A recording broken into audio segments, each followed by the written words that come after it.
سرکار غوث پاک رضی اللہ تعالی عنہ کا جو لقب ہے غوث پاک، یعنی آپ کا نام غوث آپ کا لقب ہے، یہ غوث آپ کا لقب ہے، اور آپ کا نام عبد القادر جیلانی ہے، اور آپ کی ولادت مبارکہ جو ہوئی ہے وہ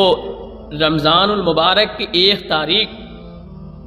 اور 470 ہجری کو آپ کی ولادت مبارکہ ہوئی،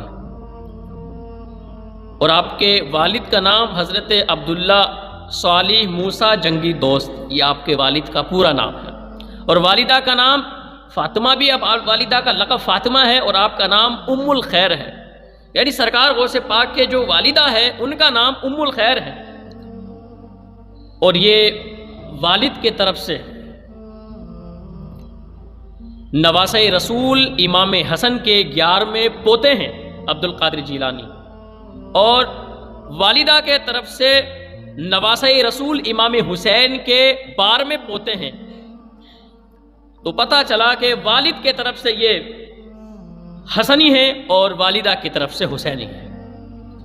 اور یہ آل رسول ہے۔ آپ کی سیرت ولیوں میں نرالی ہے، آپ کی زندگی ولیوں میں نرالی ہے،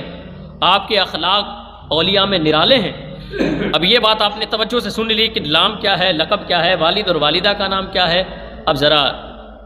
دیگر ان کی زندگی کے بارے میں توجہ سے سنتے جائیں، زیادہ وقت نہیں ہے۔ سرکار غوث پاک رضی اللہ تعالی عنہ کی آپ کی پیاری زندگی کا عالم یہ ہے کہ آپ جب اللہ کی عبادت کرتے تو آپ کا تقوی، یہ لکھا ہے اکابر نے ہمارے، آپ کے تقوی کا عالم یہ تھا کہ آپ نے 40 سال مسلسل عشاء کے وضو سے نماز فجر ادا کی ہے، یہ آپ کا تقوی ہے۔ اور طہارت یہ ہے کہ رات میں آپ قرآن مجید کی تلاوت کرتے نوافل کے اندر، اور آپ کا وضو نہیں ٹوٹتا، یعنی جس وضو سے آپ نماز عشاء ادا کرتے اسی وضو سے آپ نماز فجر ادا کرتے، تو آپ کا طہارت بھی کتنی نرالی ہے اور آپ کا تقوی بھی کتنا نرالا ہے۔ ایک تو یہ کہ آپ کا وضو سالم ہے، رات کے پورے عرصے کے اندر آپ کا وضو نہیں ٹوٹا، اور دوسرا یہ کہ پوری رات آپ نوافل میں مشغول و مصروف رہے اور قرآن مجید کی تلاوت بھی کرتے رہے، یہ آپ کے تقوی و طہارت کی بات ہے۔ اور آپ کو اتنا بڑا مرتبہ جو ملا ہے وہ یوں بھی مل گیا، آپ اپنے والدین کے بڑے فرما بردار تھے۔ سرکار غوث پاک اپنے والدین کے اتنے فرما بردار تھے، اتنے فرما بردار تھے، ایک واقعہ ان سے ملتا ہے کہ اس زمانے کے اندر ہمارے گھروں کے اندر نل ہے، اور اوپر جو ہے ٹینک بھی رکھا ہوا ہے، اور نیچے پانی کی تمام اسباب مہیا ہیں ہمیں، اور ہم جب چاہیں پانی لے سکتے ہیں، اپنے گھروں کے نلوں سے پانی نکال سکتے ہیں، اور دیگر ہمارے گھروں کے اندر ایسے اسباب مہیا ہیں کہ ہم پانی اپنی جگہ پر بیٹھ کر لے سکتے ہیں۔ لیکن ایک زمانہ وہ تھا کہ جب سرکار غوث پاک رضی اللہ تعالی عنہ کے گھر سے کئی میل دور جا کر جو ہے ایک ہوا تھا، والدہ نے رات کے اٹھ کر جو ہے رات میں اٹھی،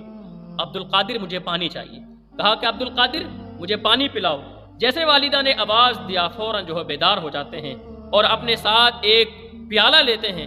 اور پیالہ لے جانے کے بعد کنویں میں رات میں اندھیرے میں پہنچتے ہیں، اور اس کے اندر ڈول ڈالتے ہیں، تو پھر پانی نکال کر جب والدہ کے پاس آتے ہیں دوڑے دوڑے، تو کیا دیکھتے ہیں کہ والدہ